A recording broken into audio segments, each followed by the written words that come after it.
A gray-haired man sat on a park bench. His coat was worn out, his shoes were worn out, and his hands were shaking from the cold. He looked at the passersby who were hurrying about their business without even noticing him. He used to run like this too, with his phone ringing, a bunch of plans, his head full of numbers and deals. But now he just sat, by himself. His name was Richard. In the past, he was a successful entrepreneur, a loving husband and father. Everything changed in an instant. Now he was homeless, a man without a future. But then a woman walks by. She stumbled, and a few bills fell out of her bag. The woman looks around in confusion, and Richard just looks at the money under his feet. Just a few bills, but for him, it's food, a roof over his head for one night, a chance to stay warm. Will he take them? He used to be rich, and these bills meant nothing to him. But now, he closed his eyes. The memory plucked from the depths of his subconscious the day his life went downhill. Richard was sitting in his luxurious home, sipping coffee, and on the wall was a TV with news about the financial market. He owned real estate, had a business, and believed he had provided for himself and his family for decades to come. His wife, Linda, came into the kitchen wearing an expensive bathrobe and lazily pulling her hair back.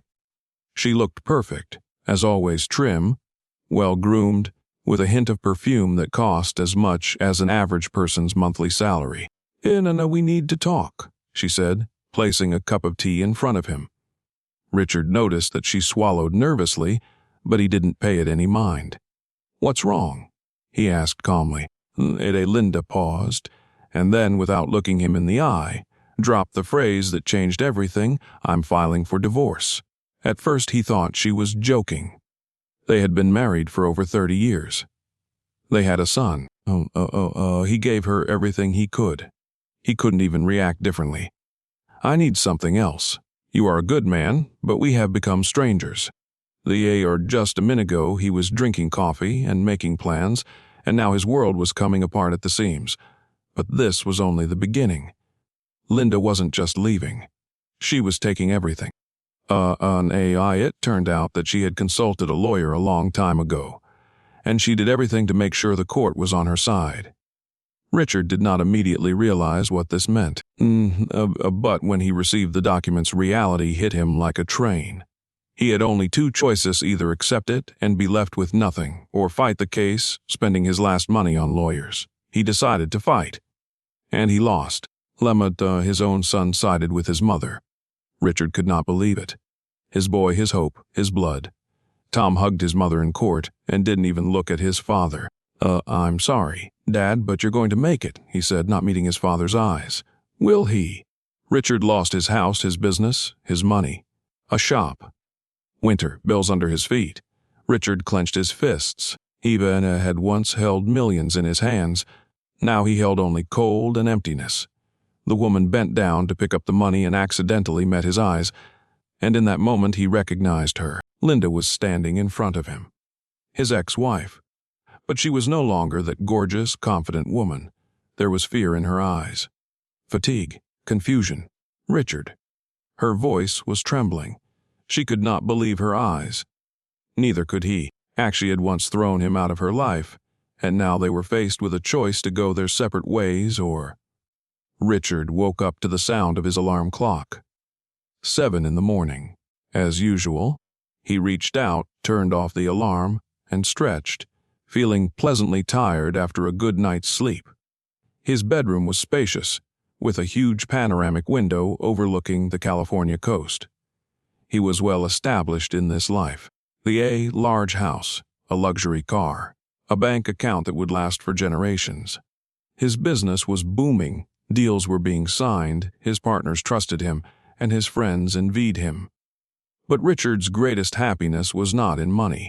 It was his family. He got up quietly, left the room, and went into the kitchen. His wife Linda was already preparing breakfast. She looked as flawless as ever, neatly styled hair, expensive dress, perfume that filled the room with notes of vanilla and jasmine. "A good morning, my love," she smiled, placing a cup of coffee in front of him, and he took a sip and nodded in satisfaction. How did you sleep?" "Like heaven," she replied, looking down. Richard did not pay attention to this short gesture. He was confident in their marriage. They had been together for 30 years, through ups and downs, and they had always stayed together. If he had known that this was their last peaceful morning, he glanced at his watch. "I'm late." He took his expensive jacket from the closet and quickly left the house. His car, a brand-new black Bentley, was already at the gate. The driver opened the door and Richard got in, not even noticing how comfortable he was. People rarely think about their happiness until it slips out of their hands. The drive to the office took no more than 20 minutes. His office was in the city center, in a high-rise building with panoramic windows. His secretary, a young and energetic girl, greeted him with a smile. "Mr. Gray, we have an important meeting at 11 o'clock today." As always, Richard nodded and went into the office. He loved his job. His company was in real estate, building and selling luxury apartments. Money was flowing in, and deals were being made every day. Richard sat down in his chair and opened his laptop. A letter from the bank appeared on the screen. All his investments had made almost $2 million in profit over the past month. He smiled. Life was perfect. But what if perfection was just an illusion? His phone vibrated. "Dad, hi." The voice of his son, Tom, sounded happy. "Hi, son, how are you? Everything is great." "I passed the exam again. The professor even praised me." "I'm proud of you." Tom studied at one of the best universities in New York. Richard financed his education, paid for his apartment, car, and expenses. He wanted his son to have every opportunity imaginable. "Thanks, Dad. I couldn't have done it without you," Tom said. Richard felt warm in his chest. He knew he was doing the right thing. The conversation continued for a few more minutes, and then Richard said goodbye and hung up. Life went on as usual. But at that moment in his home, Linda stood in front of the mirror and looked at her reflection. She slowly touched the wrinkles on her face. She was 53 years old. She looked good, but time was taking its toll. She looked at her phone. A message from her lawyer. "We are ready. If you agree, we can file the paperwork." Linda felt her throat go dry. She looked at the photo on the table. Richard. They were both young, happy, smiling, but they hadn't been happy for years. Their marriage had become a routine. She didn't feel passion. She didn't feel anything but habit. And most importantly, she had another man. He made her feel wanted again, alive, young. Linda dialed her lawyer's number. "I agree." Her hands trembled as she spoke the words. "I'ma file the papers." That day, Richard was sure his life was perfect. But he didn't know that a sentence had already been signed behind his back, and that everything he had built for decades was about to disappear. Richard returned home late at night. The day had been hard, but successful. The successfully signed contract promised millions in profit, but that wasn't what he was thinking about. He just wanted to come home, drink a glass of wine, and spend the evening with his wife. He entered the house and, as usual, expected to see Linda in the kitchen or living room, but she did not meet him. Linda. Silence. Richard took off his jacket and went into the living room. There was his glass on the table and an envelope next to it. His heart sank. He slowly took the envelope and opened it. The paper trembled in his hands. "Richard, I'm leaving. I'm sorry, but I can't live like this anymore. We have become strangers. I have filed for divorce." Richard felt his legs give out. His brain refused to understand what was happening. Was this a joke? No, Linda would never do this. He rushed into the bedroom. The closet was empty. She was gone. His breathing became ragged. His chest felt like a bomb had gone off. He sank down on the bed, clutching the damned piece of paper. "Why?" "Anara." He picked up the phone and called Linda. Rings. 1, 5. She didn't answer. Then he dialed their son's number. "Dad, what's wrong?" "Tom, your mother, she—" I know," his son interrupted. What do you mean you know?" She talked to me, and you didn't tell me anything." Tom was silent. "She went to another man, didn't she?" Richard felt anger rise up in him. Yes." His heart felt like it had been ripped out of his chest. Who is he? A kid doesn't matter, Dad. What do you mean it doesn't matter? What matters is that she's not happy with you anymore. Richard squeezed the phone so hard his fingers crackled. And you're taking her side. I don't take sides. But I saw her suffer. Richard wanted to scream, wanted to throw the phone against the wall, but he just silently turned off the call. He looked around the empty room, his home. Their home was now his alone. He got up, walked to the kitchen, and poured himself a whiskey. A sip, another. But the pain did not subside. He picked up the phone and called her again. This time she answered. Richard. Don't, how could you? We should have done this a long time ago. And you just walked away. As a thief. It was the only solution. Where are you? Silence. Where are you? It doesn't matter. Do you realize what you're doing? Yes, I do. And you don't care. Yes, I do. But I can't live in this golden cage anymore. Richard ran his hand over his face. You were living like a queen. And I wanted to be happy. And are you happy now? There was silence again. She was the first to hang up. Richard stood in the middle of the room, clutching the phone. He had lost. He had lost everything. But the worst was yet to come. Richard sat in the dark. He had an empty bottle of whiskey in front of him, ashes from the cigarettes he had smoked one after another, and endless thoughts that were eating him up inside. And he couldn't believe that this was happening to him, that Linda had simply cut him out of her life, as if their decades together had never happened. He had provided for her, adored her, given her everything. And she... Richard grabbed his phone, entered her number. It rang. No one answered. He rings again, and again. On the 7th time, she disconnected the call. Richard threw the phone against the wall. Damn this lying. He broke off in mid-sentence. He was breathing heavily. His hands were shaking. His heart was pounding as if it was about to jump out of his chest. The following days became a blur. He stopped going to work. Mina and at first they understood him. Then they started calling with complaints. Richard, where are you? We have a meeting with our partners. Richard, what's going on? You can't just disappear like that. But he didn't answer. He stayed at home, didn't shave, didn't eat, just drank. A week later, he noticed that the money in his account was dwindling faster than he thought. He opened mobile banking and froze. She had withdrawn almost half of their joint funds. Richard couldn't believe his eyes. It wasn't just a punch, it was a massacre. He dialed his lawyer's number. She has no right. As she filed for divorce. The lawyer said dryly. And her statement says she's entitled to half of your joint assets. You're kidding me. I'm not joking, Richard. She's thought this through. Richard felt his world falling apart. He tried to pull himself together. He went to the company, for the first time in a week. But there was a new hell waiting for him.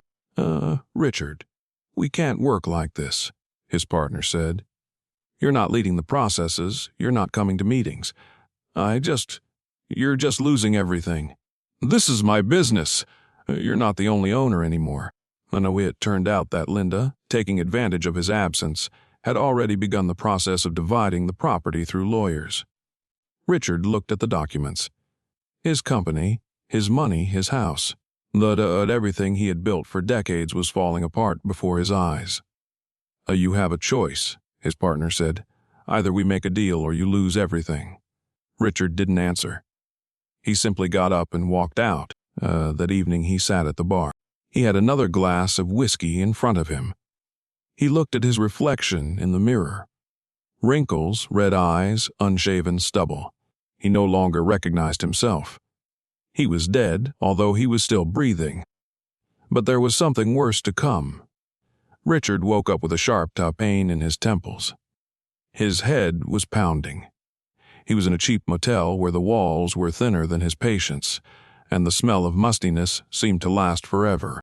His suit, once expensive and impeccable, was wrinkled and stained with something sticky. Last night he had gotten so drunk that he didn't even remember how he got here. His life was going downhill. A month ago, he had a spacious house in Los Angeles, nice cars, status. And now, He had lost everything. Linda filed for divorce, took half his money, and his company was no longer under his control. He was a nobody. When he went to the bank, he saw that he had only a few $1,000s left in his account. This money would melt away in a matter of weeks. His credit cards were blocked. The luxuries he was used to were unavailable. Even a $6 coffee at his favorite coffee shop now seemed like a luxury. He could go to his friends' houses. But who would accept him? His colleagues turned away. Friends, who are those who had called him brother, yesterday no longer answered his calls. They did not need him. But the worst part was that even his son didn't want to talk to him. Dad, you chose this, David said, dryly when Richard tried to explain the situation. You lived in your own world where money was more important than anything. Now you have to deal with it. And the horn. Richard cried for the first time in years. But tears would not bring back the past. He had to survive somehow. At first he thought he could find a new job quickly. But his reputation was ruined. His company no longer belonged to him, and new businessmen did not want to hire a man who had lost everything. The only option was to work with his hands. That's how he ended up working at a construction site. Gersq, the formerly successful businessman, now carried bags of cement and worked for minimum wage. His colleagues were immigrants, ex-convicts, people without a future. He thought it was temporary. But day after day passed and nothing changed. When he received his first paycheck, $400, he didn't know whether to cry or laugh. It wasn't even enough money to pay for the cheapest apartment. And then he did something he could never have imagined. He went to live in a homeless shelter. A former millionaire sleeping on a mattress next to people who had lost everything. Los Angeles at night looked as luxurious as ever. But now he saw it from the other side, from the side of poverty, despair, fear. He sat on the stairs, looked at the people in expensive suits, and thought, I was one of them. But they didn't even look in his direction, just as he had never looked at those in his current situation. What's next? Will he be able to get out of this? Or is this his new reality? His life had become a joke. But he didn't know that the worst was yet to come. Richard sat on a bench outside a homeless shelter, holding a plastic cup of cheap coffee. His fingers were shaking. From the cold or from humiliation. He used to be able to afford everything. And now, $1 in his pocket and no hope. Suddenly the phone rang. The old push-button cell phone that a volunteer at the shelter had given him suddenly vibrated in his pocket. No one had called him for weeks. The number was unfamiliar. Richard pressed the answer button. Richard. A woman's voice. A warm, familiar. His heart sank. It was Linda. You're serious? He could barely contain his anger. What do you want? She was silent for a few seconds. We need to talk. Richard clutched the phone until his knuckles turned white. His ex-wife, who had ruined his life, now suddenly decided to talk. What does she want? About what? He said coldly. It's important. Linda's voice was nervous. Will you meet me? Richard sighed heavily. He didn't want to see her. But damn it, curiosity got the better of him. They agreed to meet at a cafe on the corner. Richard went inside, feeling the stares. He looked like a typical loser in an old jacket, worn-out jeans, shoes that had long been asking to be thrown in the trash. Linda, on the other hand, was sitting in an expensive coat, with a perfect hairstyle, still beautiful and confident. Richard sat down across from her, not hiding his contempt. You look good, she said, scanning his tired face. Don't drag it out. Tell me why you called me. Linda took a deep breath and looked out the window. I'm in trouble, Richard. Richard almost laughed. This is something new. Linda, the one who ruined his life, is now in trouble herself. What other problems could such a happy woman have? He smiled sarcastically.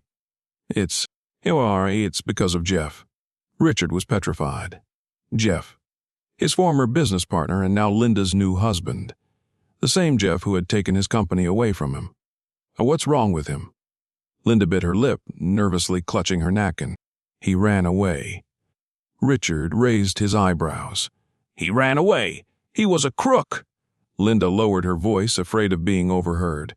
He swindled the company out of all its money and disappeared. Richard leaned closer. Oh, this was getting interesting. Linda took her phone out of her purse with trembling hands and showed him the article. Businessman Jeffrey Williams is suspected of financial fraud. Over $10 million stolen. Richard read and could not believe his eyes. The man who had ruined his life was now in trouble himself. It was a perfect joke of fate. What do you want from me? He looked up at Linda. She took a deep breath. Help, Akana. Richard laughed. Are you serious? After everything you've done? Linda clutched her napkin again. You know the business. You know how it works. I need your advice. He had two choices. Turn away and leave her with her problems. Or take the chance and get everything back. Richard smiled. He knew what to do. But Linda did not yet realize that she had just made the biggest mistake of her life. Richard stood by the window of the cheap motel room, holding his phone, and on the display was a missed call from Linda. She wanted to meet again. Something told him that this game was just beginning. The past he had tried so hard to forget was knocking on his door again. And this time, with a loud bang, Richard sighed, threw his phone on the bed, and rubbed his temples. Why did she come back now? After years of silence. After she betrayed him and left him with nothing. Now she's in trouble, and she needs him again. He could give a damn about her, forget her like a bad dream. But no. Something inside him was not at rest. The Linda was waiting for him in the same cafe. She looked tired and confused. Richard slowed his pace, looking at her more closely. Now she looked not like a winner, but like a woman who had lost something, and this amused him. He sat down opposite her, looked her in the eye calmly. So, how does it feel to be at the bottom? Linda bit her lip and looked away. Richard, you have to listen to me. I don't owe you anything, Linda. He crossed his arms over his chest. But I'm curious. Go ahead. She took a sip of her coffee and looked down. He fooled me, too. Richard smiled. Really? How does it feel to be in my shoes? Linda pressed her lips together, traced the edge of the cup with her finger. He took all the money and ran. The company is bankrupt. I could be accused of complicity. Richard shrugged. What's in it for me? Linda looked up at him. You could help. Me? He was surprised. Yes. You know how business works. You're smart, Richard. We could, figure out a way out together. Richard gave her a long look. This was his chance. A chance to get it all back. But he was in no hurry. He wanted Linda to understand that the rules of the game had changed. Or what do you propose? Linda pulled some documents out of her purse.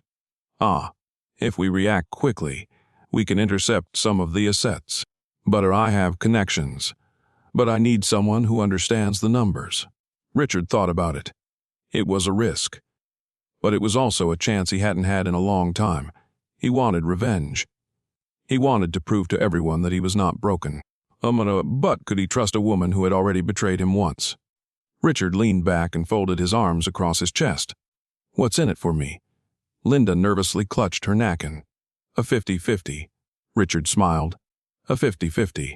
Are you kidding? Linda leaned closer. You can get back everything you lost. Richard was silent for a long time. His past had returned. And now he had a choice. Accept or turn this game around the way he wanted it to be. He knew what to do. But Linda didn't realize that he was playing by his own rules now. Richard sat in his small room, looking at the papers Linda had given him. This was his chance. A chance to get back in the game. A chance to get his money back. But should he trust someone who had already betrayed him once? His fingers ran over the documents, legal loopholes, hidden assets, a way to take back at least some of what he had lost. But he had nothing to lose. But he didn't trust Linda either. Richard sighed, picked up the phone, and dialed. She answered right away. What's up? I have a question. Come over and we'll talk. He threw the phone on the bed and looked at the documents again. A thought was running through his mind. What if he played by his own rules? Linda was waiting for him in her penthouse. Of course, It no longer belonged to her. Richard knew that she would soon be evicted, and this game was her last attempt to save herself. She looked nervous. "Did you agree to play? And I'm still thinking about it." "Oh, what are you afraid of?" Richard smiled. "You, Linda." She pressed her lips together. "I'm not going to leave you," he laughed. I can already hear the lying tone.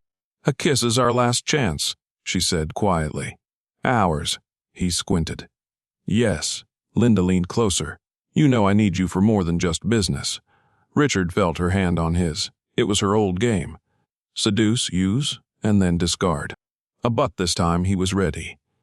He pretended to hesitate. "How can I trust you?" Linda slid her fingers down his arm. "I still need you, Richard. For business or something else." She looked him in the eyes silently. Richard knew the game. He could have agreed and taken what was his. But wouldn't it be better to put everything on the line and win more? "Okay," he finally said, "but this time it's going to be by my rules." Linda tensed. "What do you mean by that?" He held up the documents. "I want complete control." Linda nervously clutched her wine glass.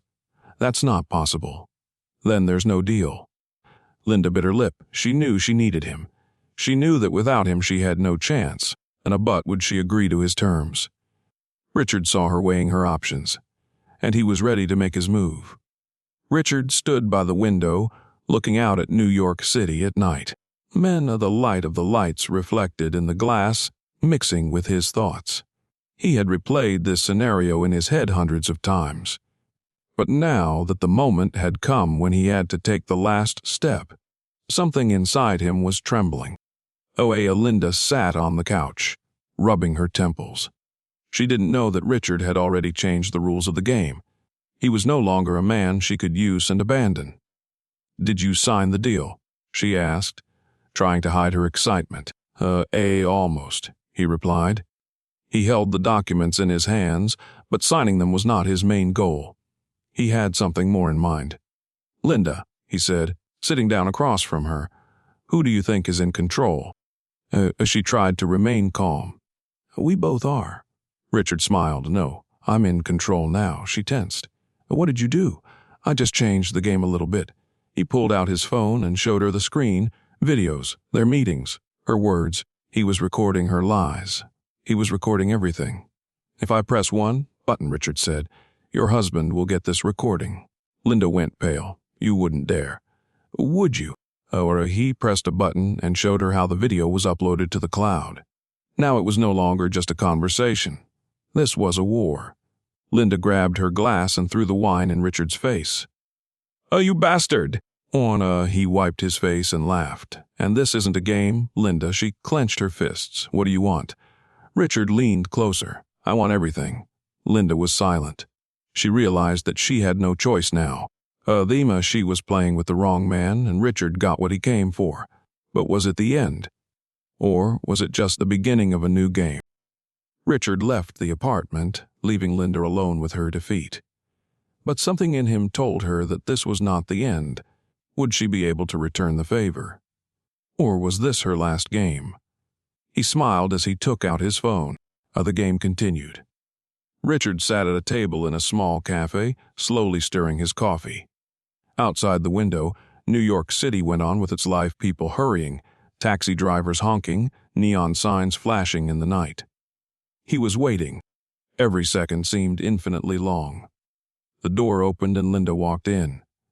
She was wearing a dark cloak, her hair was tied back, and her face was a familiar mask of confidence. But her eyes betrayed her. She was scared. "Hello, Richard," she said, sitting down across from me. "Have you been thinking about whether to come?" She nodded. "I had no choice but to come." Richard smiled. "We always have a choice. We just don't always like them." Linda sighed. "What do you want?" He leaned closer. "The question is not what I want. It's what are you willing to do to stop it?" Linda tensed up. She had never been in this position before. She'd always been the one in control. But now she was trapped. Richard took out his phone and put it on the table. "I don't have the video anymore," he said. Linda flinched. "What?" "It's in a safe place." And if anything happens to me. He didn't finish. He didn't need to explain. Linda swallowed the lump in her throat. What do you want, Richard? He gave her a long look. You used me. You betrayed me, abandoned me. Linda didn't answer. And I thought I wanted revenge. And now he smiled. And now I just want you to live knowing that I will always be there for you. Her eyes widened. She understood. It was even worse than revenge. He wouldn't destroy her. He would make her destroy herself out of fear, out of tension, out of the constant expectation of a blow. Richard stood up. Bye, Linda. He left her sitting in the cafe, broken, scared, stunned. Richard went outside and breathed in the cool air. He had won. But why didn't it feel good? Why was there a feeling that the game was not yet over? He looked at his phone. Was it really worth it to end it once and for all? He took a step forward. And then a man in a dark cloak stepped out of the crowd. He walked up to Richard, leaned over, and whispered, "She does not forgive." Richard froze. Time seemed to stand still. Did you like the story? Subscribe.